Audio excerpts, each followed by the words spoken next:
Hello, friends, both old and new. I am John St. Baptiste, and this is Talking Tolkien. Welcome. Good to see you. If you've been here before, that's great. If you've not, that's fine too. Um,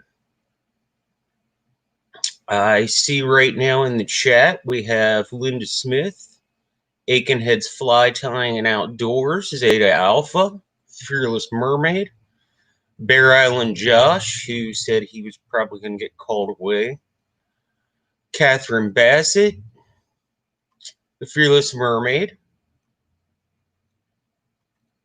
Zeta Alpha, Nancy T, the mother of blankets. Good to see all of you. How's everybody doing today?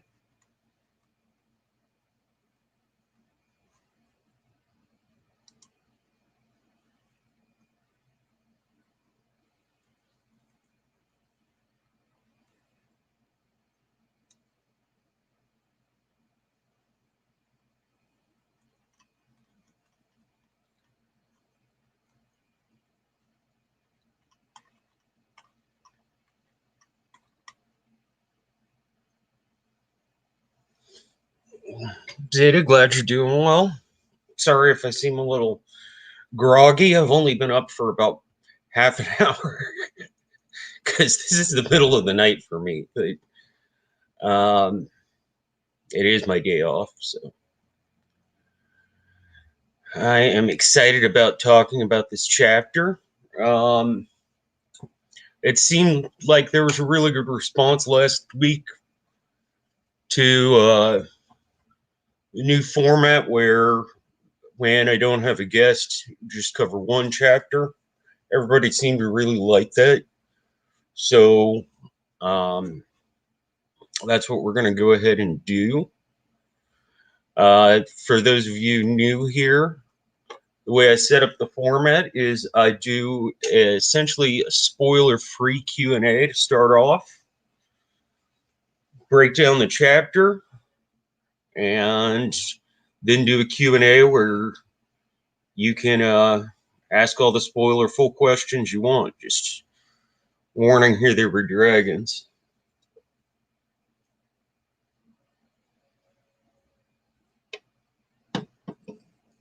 Oh. So I hope everybody had a good week. And please go ahead. Does anybody have any questions about this chapter? The Fight to the Ford.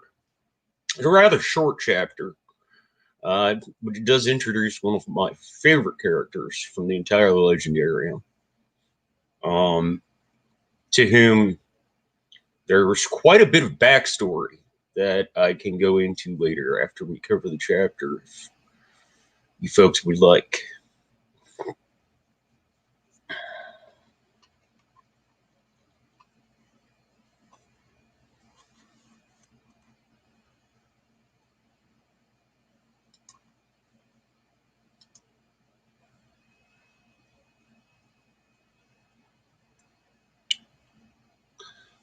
Fearless Mermaid, Arwen. Well, Arwen is mentioned in this chapter.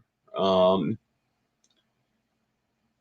and at this period in the films, actually, I do like how they kind of conglomerated characters to introduce her, especially because in the films she has a much more predominant part.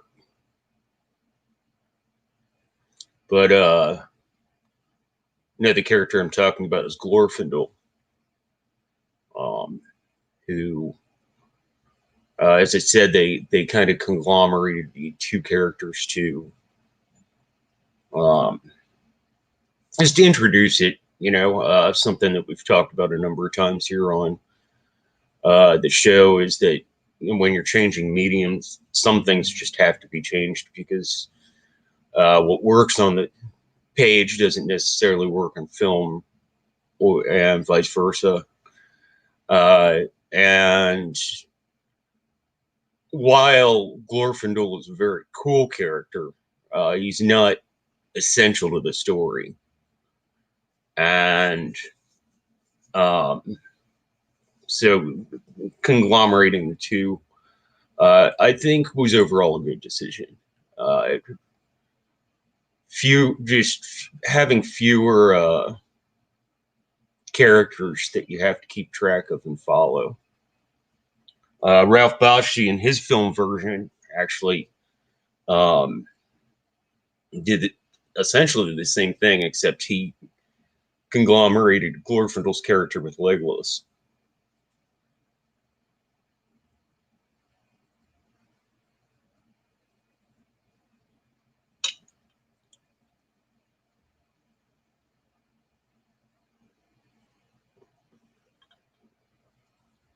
Zeta Alpha said he had Glorfindel as a paladin for a while. Oh, in a D&D game, you did a setup of him as a paladin. That's pretty cool.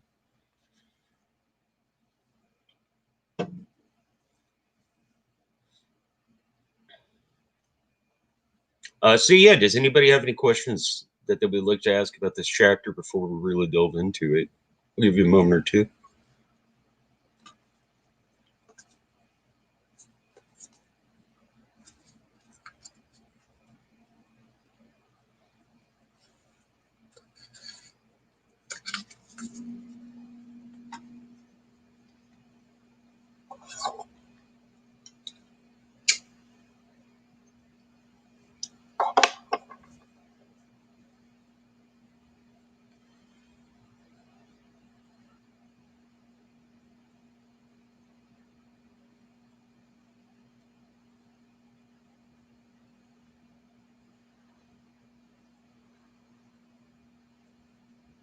Zeta says he compared the book and the movie a bit for this chapter.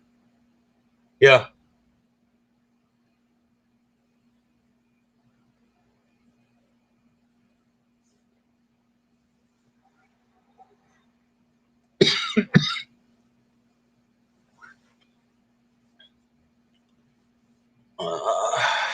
Amanda says, can't think of any off the top of my head for the moment.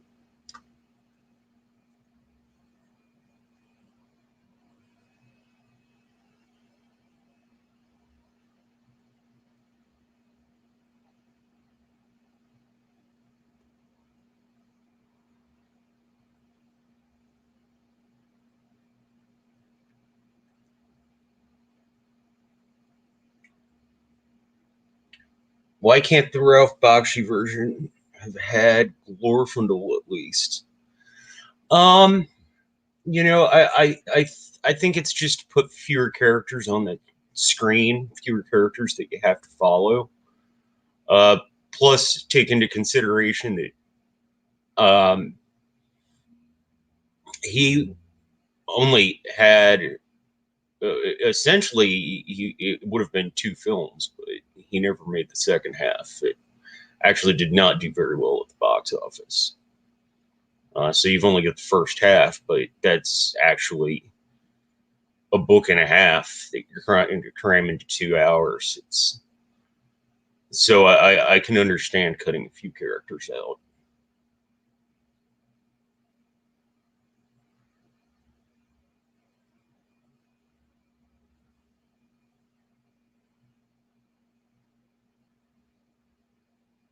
Catherine, yes, it is good. I like it pretty well. Um, I like anything by Bakshi quite well. He's probably one of my favorite animated directors. I can't think of a film of his that I don't like. And yes, that does include Cool World. I know some people don't care for that, but I love Cool World.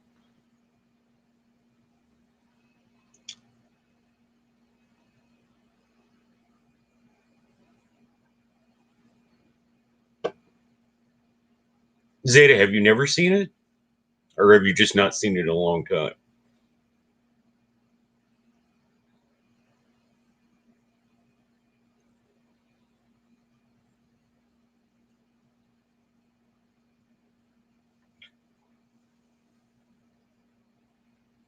Really?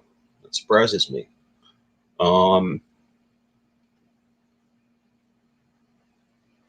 Beyond the Times. It came out in 1977. That's funny.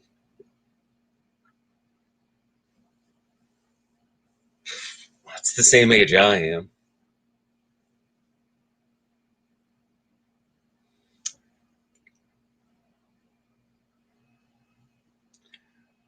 Catherine, can you give us a bit of info on him? Yeah. So Glorfindel is one of the ancient elves, one of the first who came to Middle Earth um, long ago. He actually has been to the Undying Lands, so he knows about the West. He's very ancient and very powerful. Um, not quite as powerful as Galadriel, who we'll be meeting relatively shortly in a few weeks, but uh, quite powerful in his own right.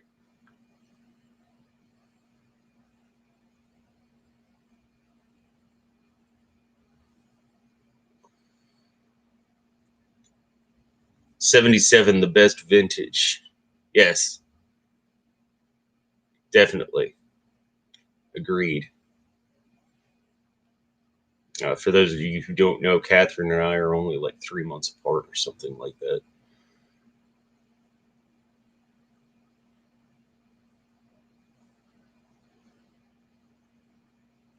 Let's say just says he was probably just stoned and forgot it.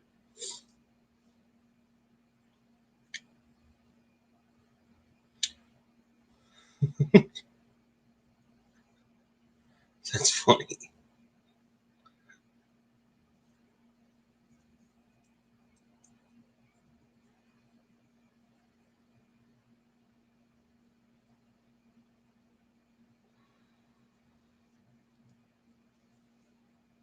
Well, that's okay.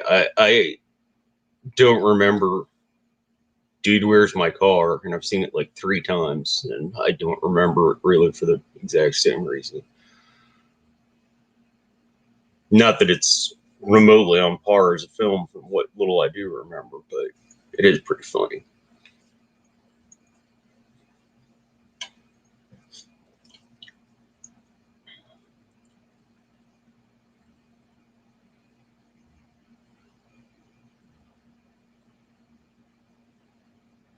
Oh, hey, OTDA. How you doing today, bud?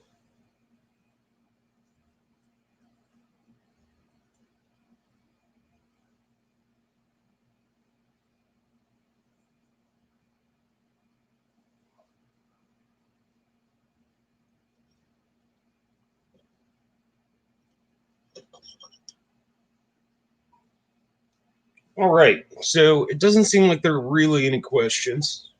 Like I said, we will have a spoilers okay Q&A after we go through the chapter. I've got my annotated copy here. Got my notes. So let's go ahead and get into this. We start off with Frodo waking up. We talked a bit about this last week. Frodo wakes up, takes off the ring, and it turns out that a piece of the blade he was stabbed with, which is called a mortal blade, actually broke off in his chest.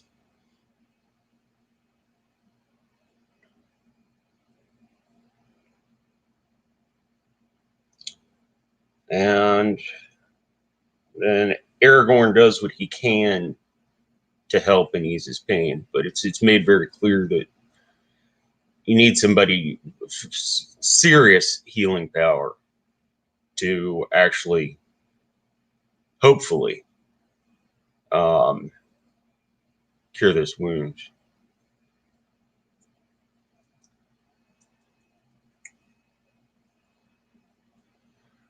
but he does have some athelis, which is an herb with a lot of healing powers, um, and it's essentially very rare.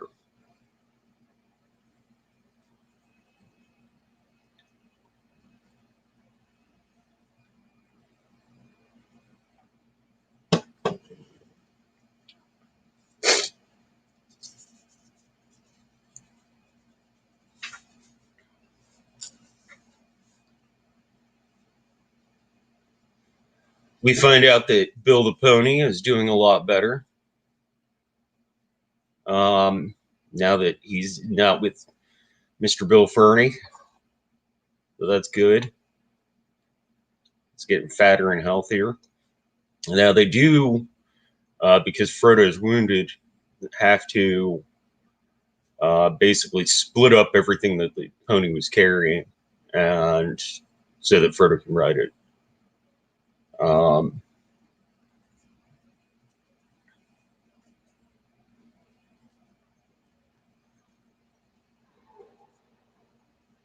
but yeah, he's already seems happier and healthier, and this is doing heavy work in the wilderness. So he must have had a pretty hard life before that.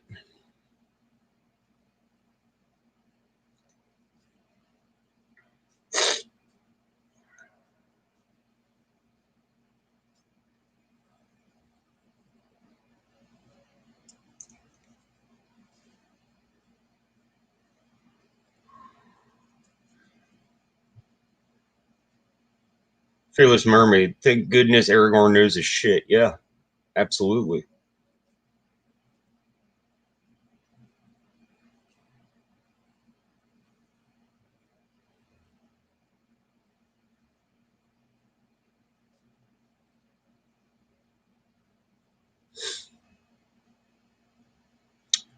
Sarah says it slightly bugged me that they had Athelis as a pig feed in Lake Town in the Desolations of Smaug film.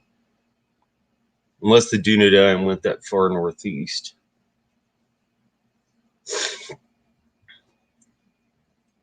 Yeah. Um, I'm really torn on those three films. There are some things that I like that I thought were done quite well, but there was a lot that I don't particularly care for. I think I've gone into that a bit.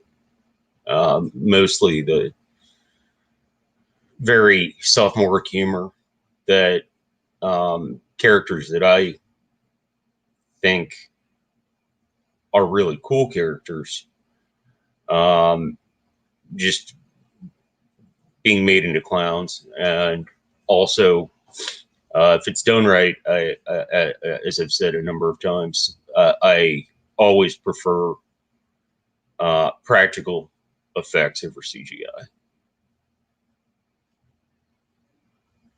Oh, Nancy's back. Guess who's back? Back again. Nancy's back. Tell a friend. All right, sorry, I won't subject you to that any longer, folks. We picked a good time to come back, Nancy. We've just covered the first little bit of the chapter. Uh, so they're still trying to stay off the road, but they have to cross it. And when they cross the road, they hear a cold voice calling to another cold voice, which means even though the Nazgul aren't anywhere to be seen and aren't around, uh, at least within sight, they're watching them somehow.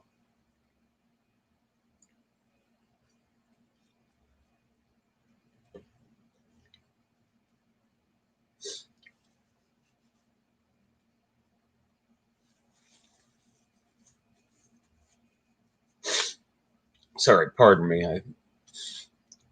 seem to have a bit of a cold. Um,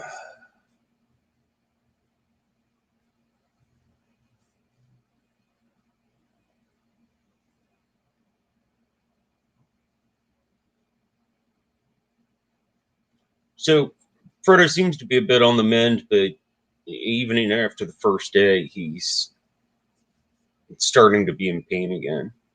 Um,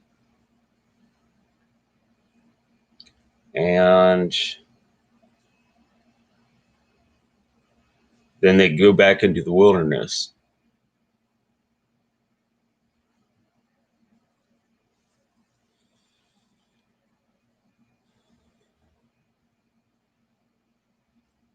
It took a long time to get Frodo from Weathertop to Rivendell. Yeah, in the last chapter, Strider even says that it would take him about a fortnight.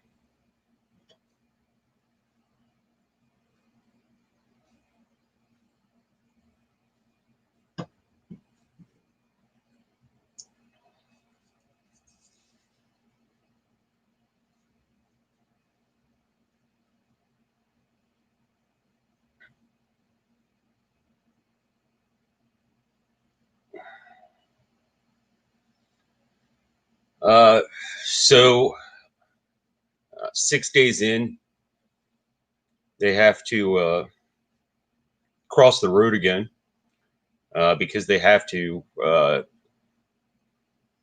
use a bridge to cross the Mithithil, or as men call it, the Horwell River.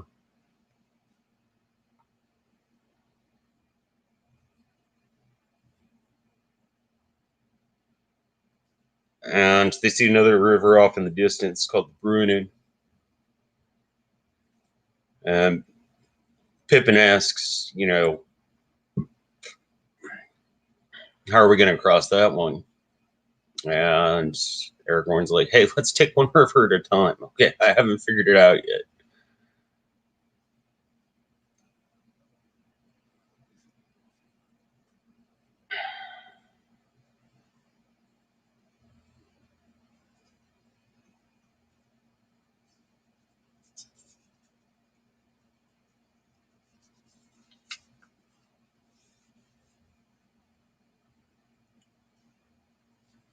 And on the bridge, they find a single pale green jewel.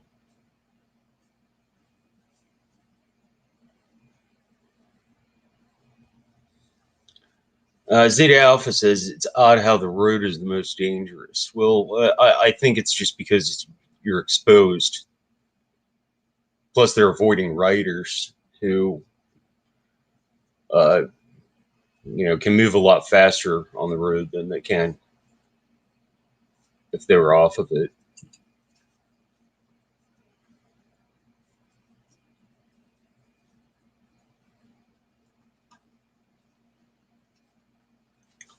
How much elvish magic do you think was used or not used in this flight? Magic.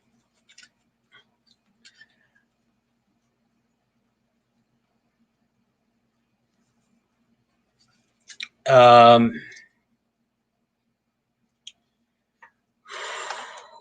I think that what Glorfindel does to ease Frodo's pain and heal him as much as he can is definitely um, what one would call elvish magic. Um, and then at the end, uh, we have the scene at the river, which Elrond controls that river.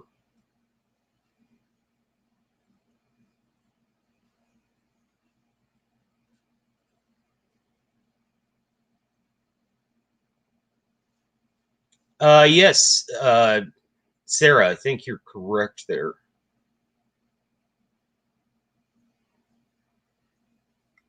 Oh, hello, Santivia Major. Good to see you.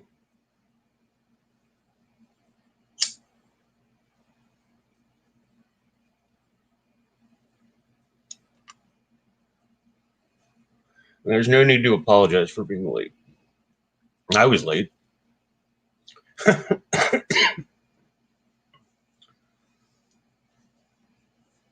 um, Now, all along this journey, they see ruins uh, of different towers, things like that. And Pippin asks, "Who built these? Is it troll? This is troll country." And uh, Strider says, "Well, trolls don't build. There used to be men who lived here, but they became evil under the shadow of Angmar." And but he's like, most of the world's forgotten them now. I mean, it's been quite some time. I think like 1,500 years, if I remember correctly. But he's like, the Rangers remember.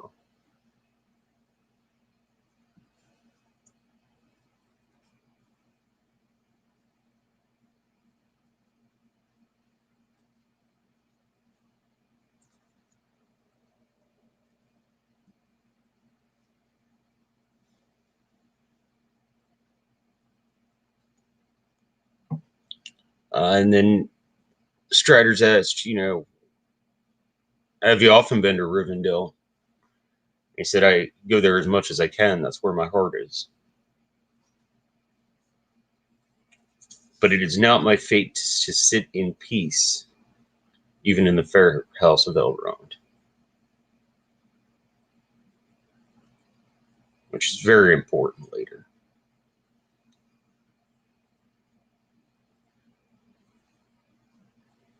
Once again, we have Frodo having a dream. As I was talking about last week, I'm particularly noticing on this read through. I mean, I've noticed before, but particularly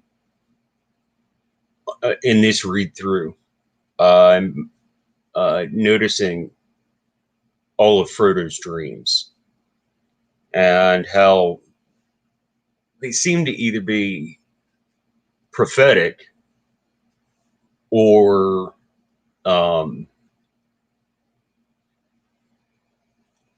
they they're seeing what's going on in another part of the world right at that time. And in this dream, he walked in the grass in the garden in the Shire. It seemed faint and dim, less clear than the tall black shadows that stood looking over the hedge.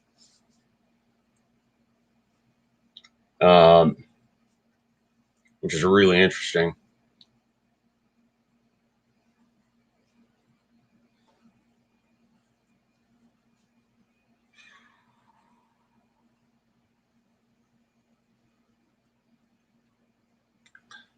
Do you think Elvish magic had diminished outside of the Elvish lands at this point? To the point they can't do anything about the riders until they're close to Rivendell? Yeah, essentially. I mean, the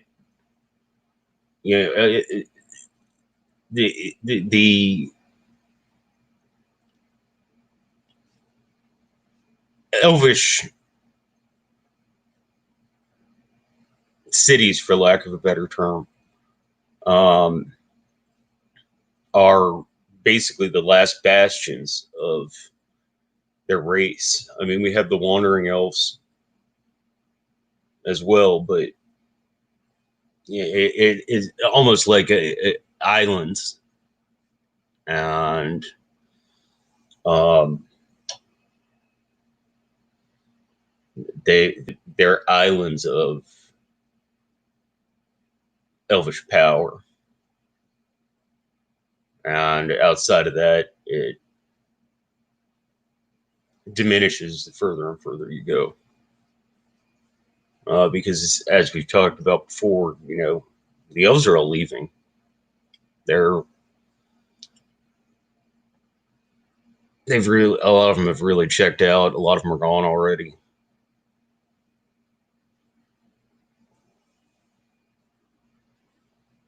Yeah, Zeta Alpha. That's a good way to put it. I would say more power in locations.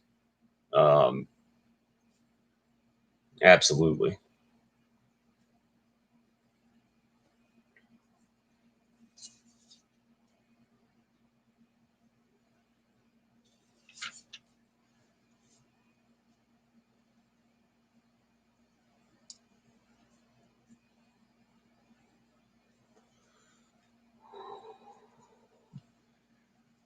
Aragorn says they're going to have to push forward because Frodo's health is diminishing, and it's really important that they get there as quickly as possible. Turns out they had gone further north than they had intended to. Uh,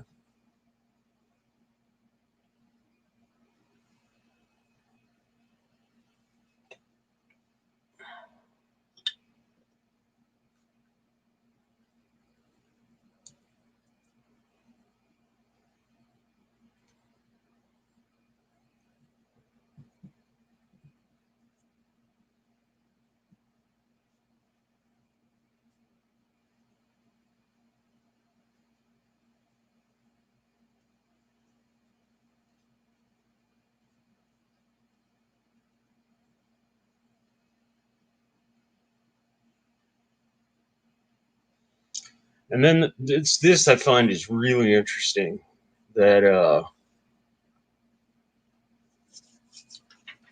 Frodo's starting everything's starting to look misty to him. Oh, hi, Bobby Catalano. Good to see you. Always a pleasure.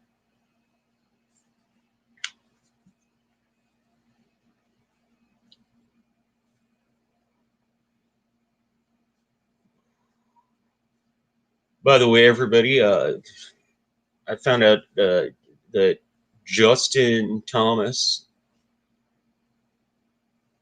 um, did a video earlier today talking about the way Tolkien writes. So I will be watching that this evening. I'm pretty excited about that.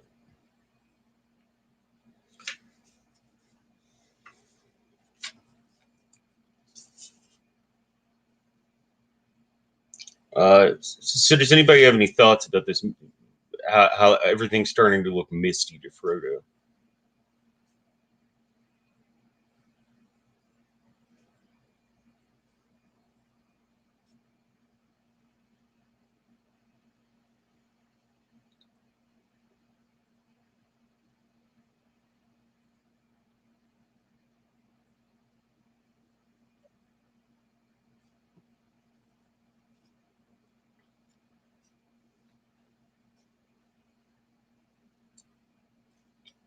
Yeah, exactly, Sarah. He's part way into the Wraith world,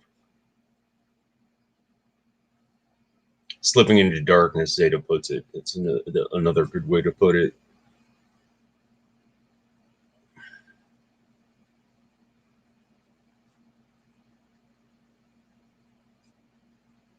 Yeah, it's as though he's stuck part way in the Wraith world. He's gradually not just physically deteriorating, but that's becoming he's becoming more and more in their world.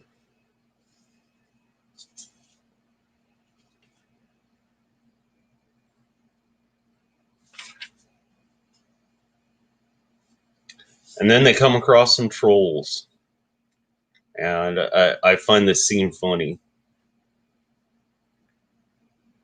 Um, I found this scene very funny. It turns out these were the trolls from The Hobbit that Gandalf kept arguing all night so they'd turn to stone. But at first, the hobbits are all scared, except for Frodo, because he knows what it is, but he's like, yeah, I'll let them figure it out on their own.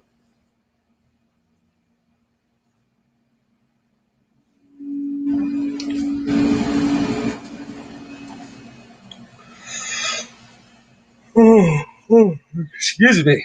Yeah, I'm very tired. I think I might be coming down with something because, like I said, I've been sniffly and I've been sleeping a lot the past couple of days. So I apologize if I'm slightly less animated than I normally am.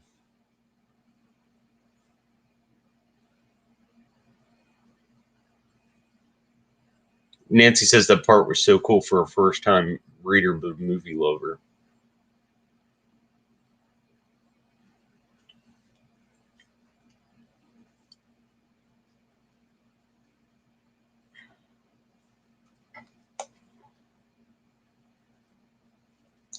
And then we get a song from Sam about trolls, which is a cute little song. And they ask him where he heard that. If I might read a paragraph here, it says, Sam muttered something inaudible. It's out of his own head, of course, said Frodo.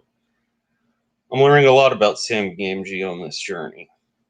First, he's a conspirator, and now he's a jester. He'll end up becoming a wizard or a warrior. Stick a pin in that.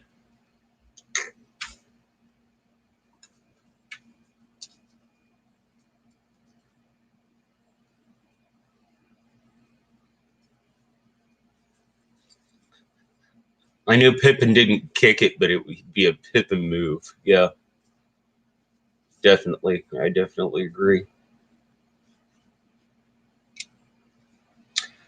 So as they're going along their journey, they hear hoofs behind them, which they've been dreading hearing for, the past 9 days.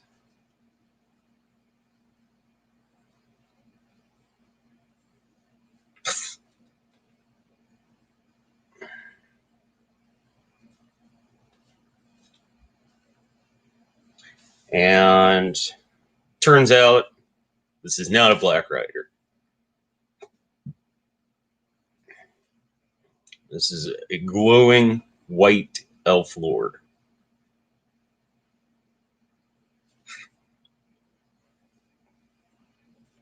Glorfindel, who dwells in the House of Elrond.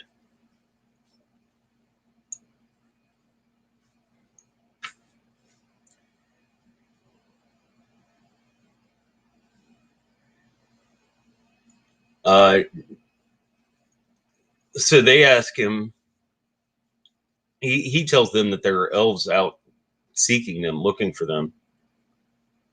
And they asked him if Gandalf made it to Rivendell. And he says no, or at least not when I had left, which had been 9 days before.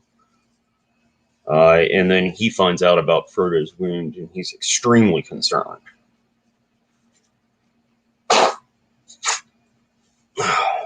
I'm so sorry, folks.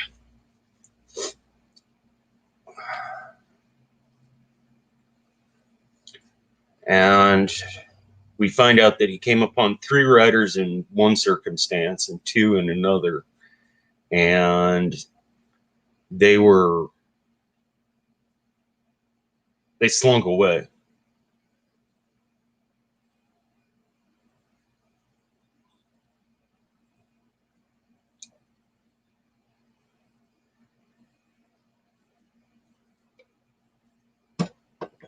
Nancy T says, it was a shocker, not bad. I was seeing Liv Tyler in my head for a minute. Yeah, we were talking about this a bit before you got here. Just essentially because it's a film, I think they combined the 2 characters. One, to give Arwen a more prominent role, and also just to have fewer characters. Interesting thing about Liv Tyler, to the exact day and year we share a birthday.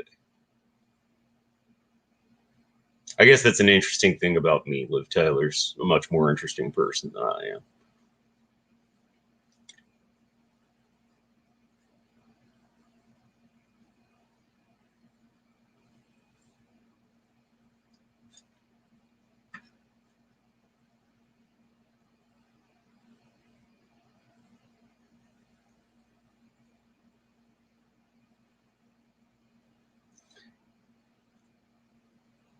Zeta Alpha says, "Isn't how Frodo saw Glorfindel as the Nazgûl see them?"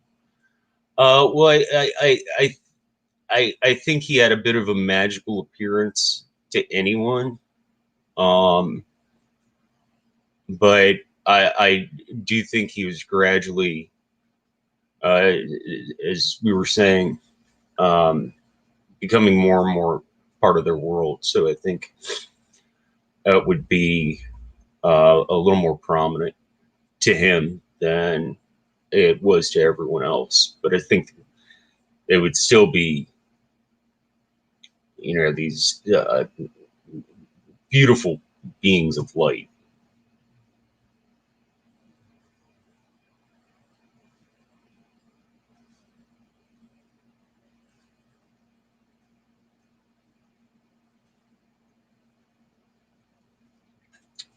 Yeah, Glorfindel's a really interesting character. Um, if you get into the further legendarium, there's actually a whole lot of history there.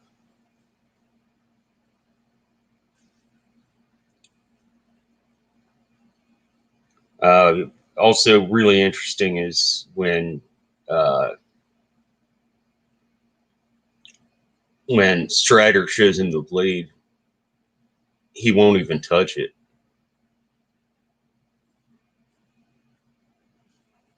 Um, but he says, "Hold on to it.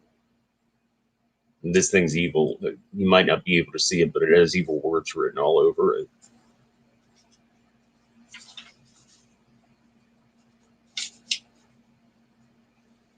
And so they go on and uh, they put Frodo on the horse so they can move faster. They can put their provisions on the pony. And plus, if it comes down to it, the horse can run a lot faster. And Frodo says, "I'm not going to leave my friends." And Glorfindel basically says, "If you weren't here, your friends wouldn't be in danger."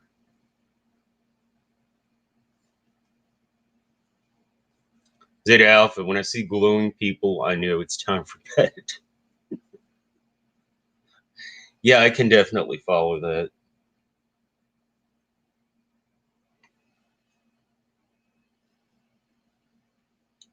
So they journey on for a few more days, and then the riders come upon them. First, it's five, and then there turns out to be four more.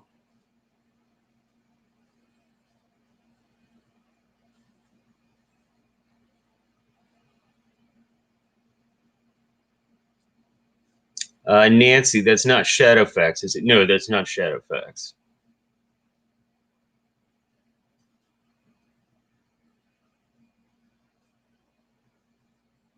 It's like Glorfindel thought the blade would taint him if he touched it. Yeah, that's quite a good way to put it.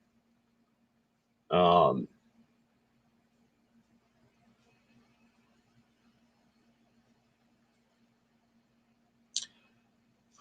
we're the same breed,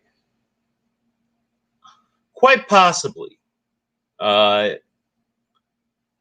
those horses are referred to as metis, and they had actually originally been bred in the lands of the West.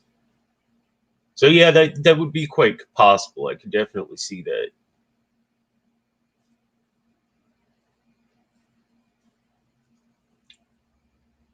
Because the horse is fast as hell and it's like really smart. And yeah, I could definitely see that.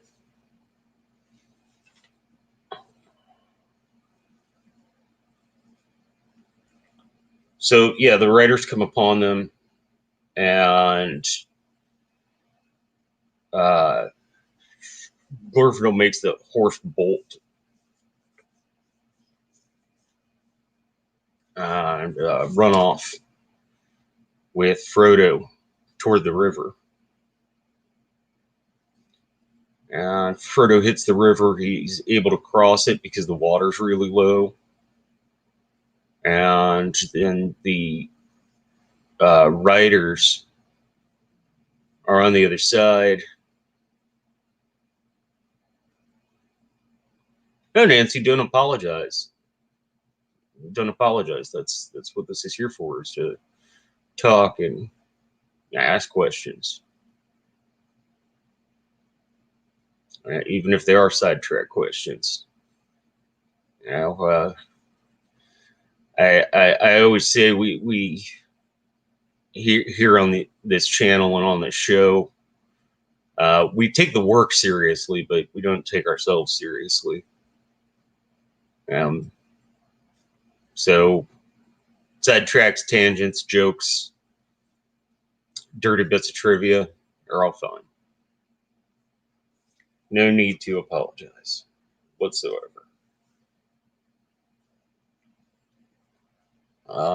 So yeah, Frodo is on the other side of the river, and the Nazgul are trying to cross. And the one who I think it's made quite apparent was the one who stabbed him.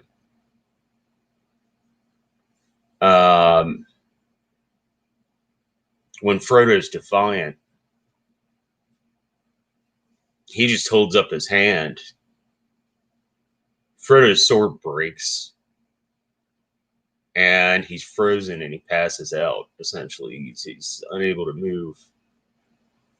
But about halfway across the river, the water comes pouring back down. And as that happens, Glorfindel and the hobbits and Strider come running up behind the riders and basically terrify their horses. Horses run into the water, and they're all swept away.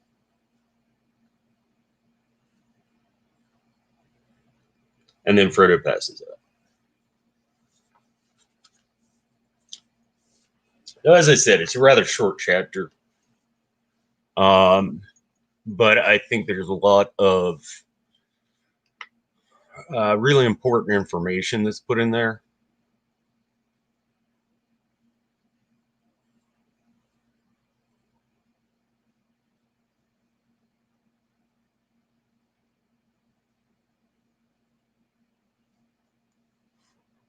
Sarah, you remember when you were a kid and your hobbit-like self trying to ride a very tall horse with stirrups that can only be shortened so much? Yeah, I mean, especially if it's,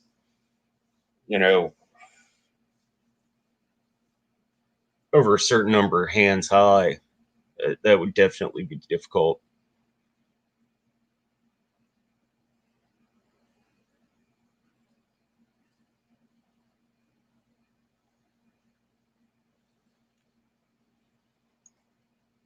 Fearless Mermaid says she can't climb on a horse because she's too short. Well, Amanda, you are a hobbit. So, yeah, that might be a bit difficult. I haven't been on a horse in years.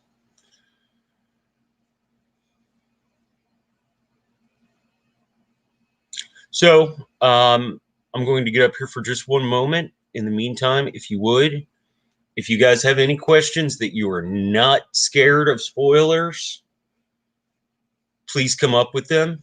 If this is your first time read through and that's something that concerns you, you might want to pop back in once you've caught up. But just fair warning, Here there were dragons. I'll be back in just one moment.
Sarah says you still need a step to mount a horse.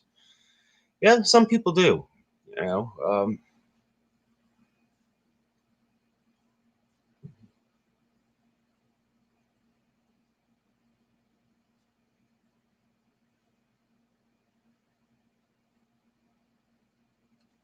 no, actually, Sarah, that is correct. The Maris were descended from Valor horses.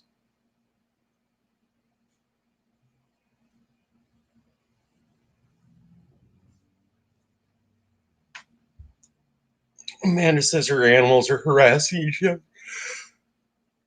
Oh, excuse me.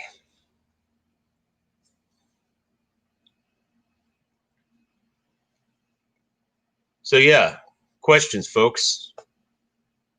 And for those of you just joining us or watching this afterwards, as I said before, these questions, spoilers are just fine. So if that's something that concerns you, um, you might want to put the phone down. I'm so intense about spoilers. If there's a film I want to see, um, I won't watch any of the teasers or any of the trailers. In fact, I've actually at the cinema got up to go to the bathroom because a trailer for a movie I really want to see, I'm really interested in, comes on. So some people are like that, but it looks like spoilers are fine for everybody here. So please, yes, ask your questions.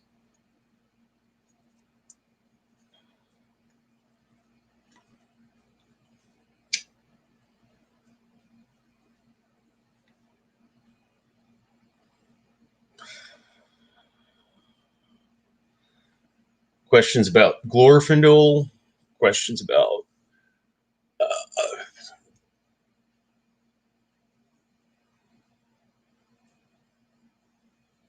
Maris, questions about trolls,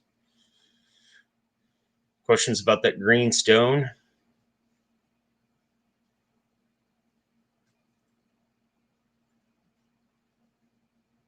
Questions about what's going on with Frodo now that he has a uh, essentially an icicle in his chest.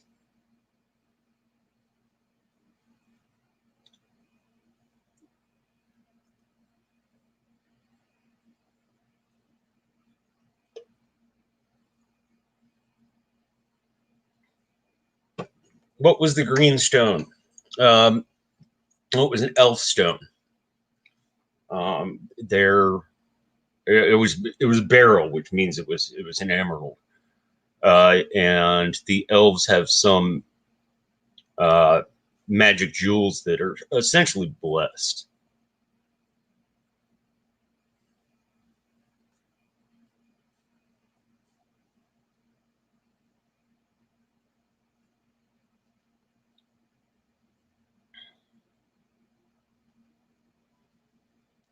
Let's see. Sarah says, I'm fascinated with Middle Earth's animals and ecology and how much the forces of good and evil influence it versus what is just nature. But there isn't a whole lot of canon to go on. There is to an extent if you get into um, the more extended books. But yeah, Tolkien leaves a lot to the imagination. Um,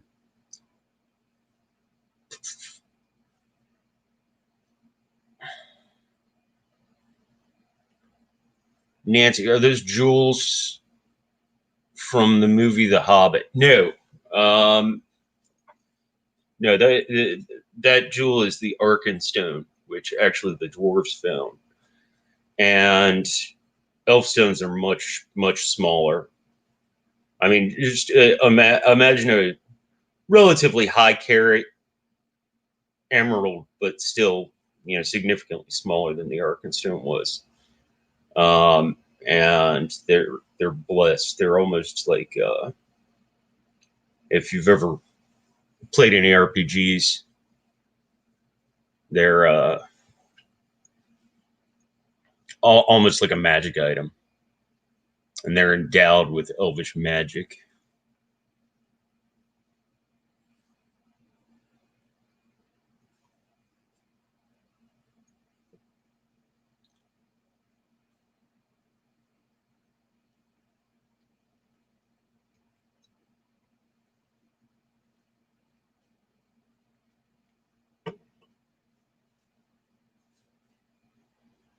Really, from the last movie, the small silvery one.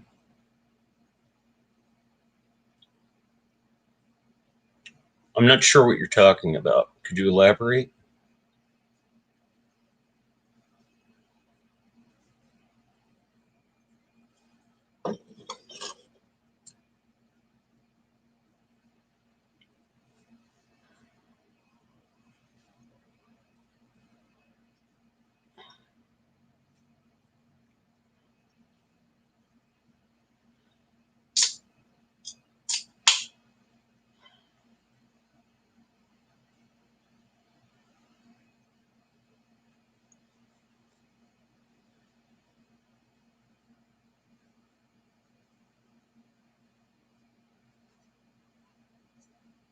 The necklace given to Thrandu.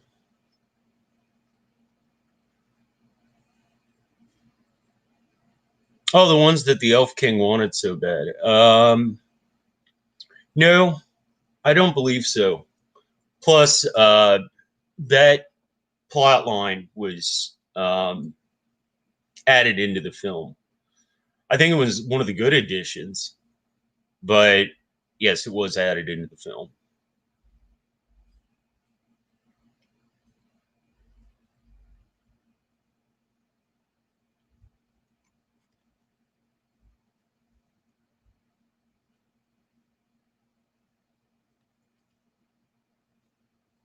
The whole storyline with the necklace. It actually comes from a another storyline in, if I remember correctly, the Book of Lost Tales. Uh, but that had happened thousands and thousands of years before. That's actually why there was so much animosity between elves and dwarves.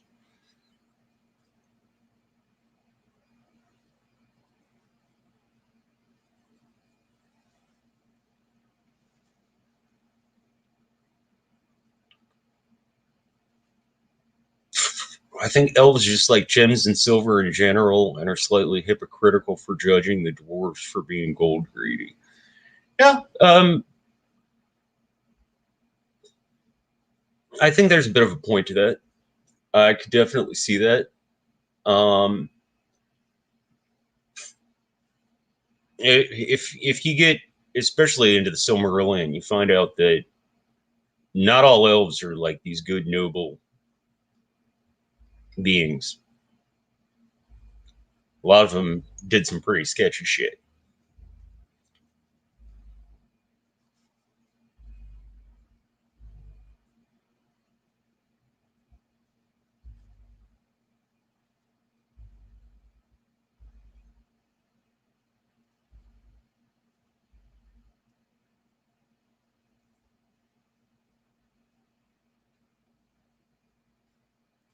especially if you.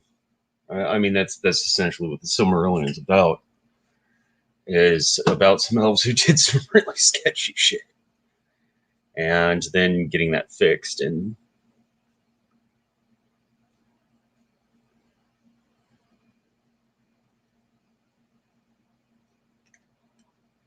so forth. Uh, yeah, the Silmarillion is an awesome book, Zeta. But speaking of good, noble, wonderful elves, yeah, Glorfindel is one of my favorite characters. He's pretty enigmatic, and there's actually quite a bit of backstory to him that is never really gone into in Lord of the Rings, but is in some of Tolkien's other works.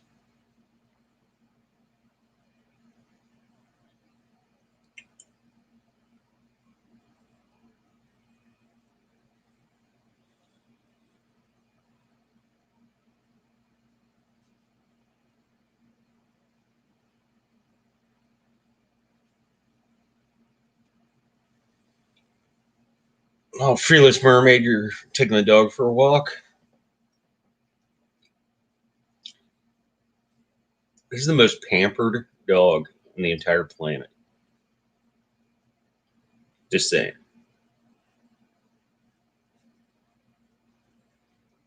That it says, hell, all Tolkien's books are good. Yeah, I completely agree.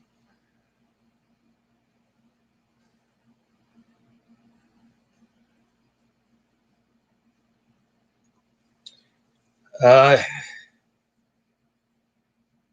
Sarah says she's read parts of the Silmarillion, but not all of it. It is rather intimidating. Agreed. It's very dense.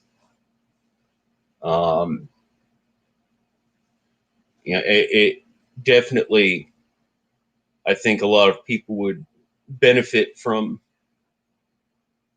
something similar to this. Maybe we'll do that after we finish Lord of the Rings. Would be the Silmarillion. Because I think being able to discuss it, talk about it, and take it just one chapter at a time would uh, definitely be beneficial.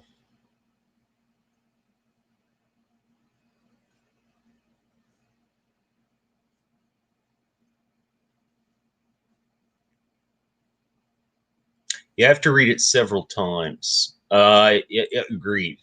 Uh, uh, every time I read it, and I haven't read it as much as I've read Lord of the Rings. I think I've read the Silmarillion about, I want to say, 7 or 8 times. Um, but every time I read it, it's like peeling an onion. Like you find something new.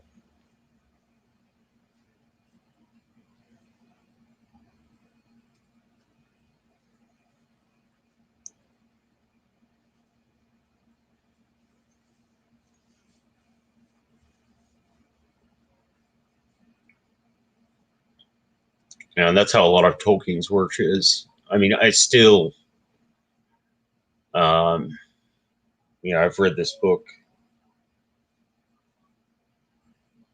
well over 20 times. And even on this read through, and I think it's because I'm reading it the way I'm doing this show. I'm just reading it, 2 chapters at a time. So it's, I find new things that I hadn't before. Santivia, you definitely should read it. But yeah, like you said, it is rather intimidating, and yeah, I think having people to talk to about it and discuss, and a few people who are more familiar with the work, I think would definitely help.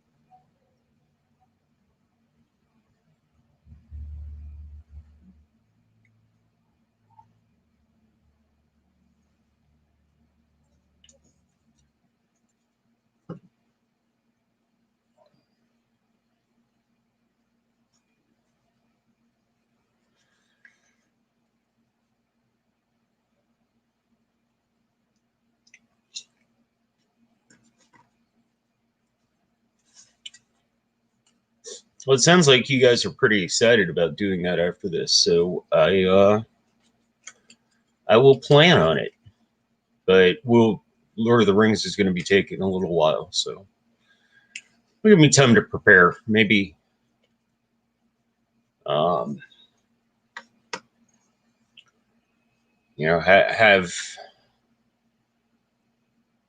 slightly uh, more in depth overviews and things like that. I don't generally write. I don't write scripts for any of my videos. I do bullet points, which I think makes it slightly more engaging. But that's just me.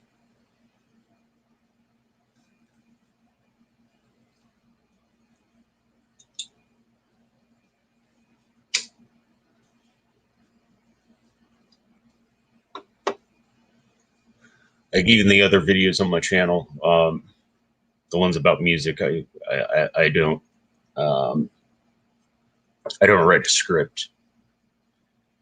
Some content creators can do scripted videos, and they're really great. I just for me, it's not quite. Uh, I've tried it a few times. I've never been happy with it.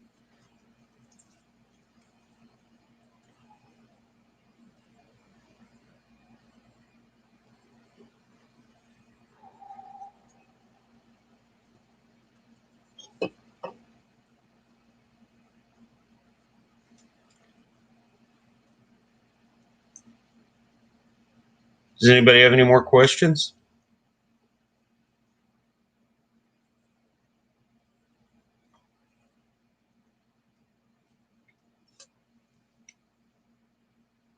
Or anything they'd like to talk about the book so far?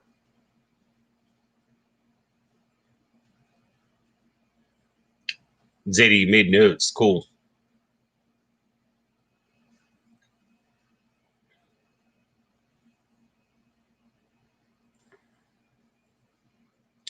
Well, as I said, this was a rather short chapter, and while there is quite a bit of information, it's pretty straightforward, quick and easy to cover. I'll give you folks another moment or two to see if anybody has anything else they want to ask. And then, as I said, I've been feeling quite under the weather, so I think we'll probably go ahead and end this, even though it's a rather short episode.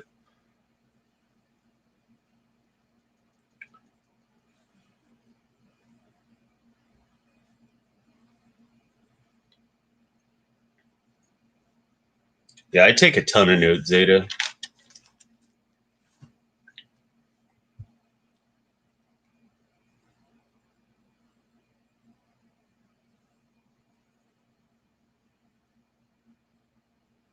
Fearless Mermaid, is Glorfindel related to Elrond? No.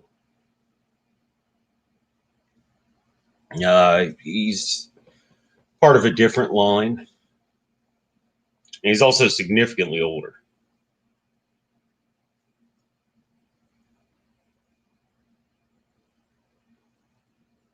But he does reside in his house.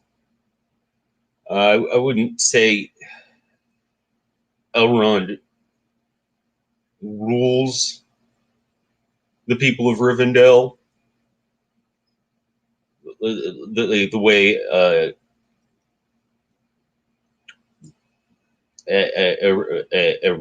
king or queen would do here, but it is his place, so to speak.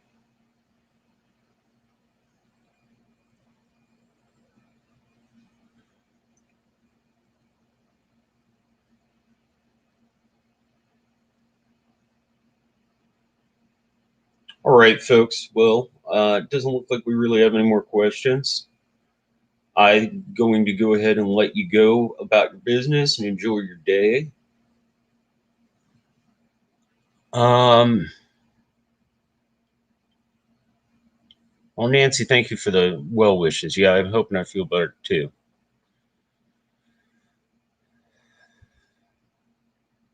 It's not fun spending your day off sick, just sleeping the whole day away.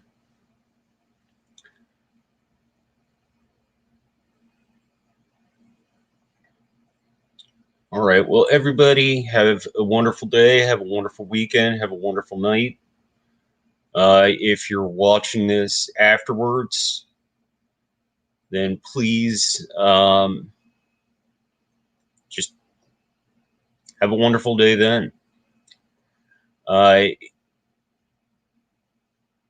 If folks don't mind, please like the video, subscribe if you've not, and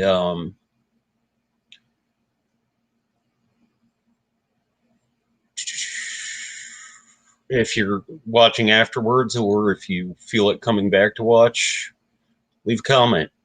It helps the channel out a lot. Plus, I leave a question in the comments. Like, if you think of something later, I love to answer questions about Tolkien.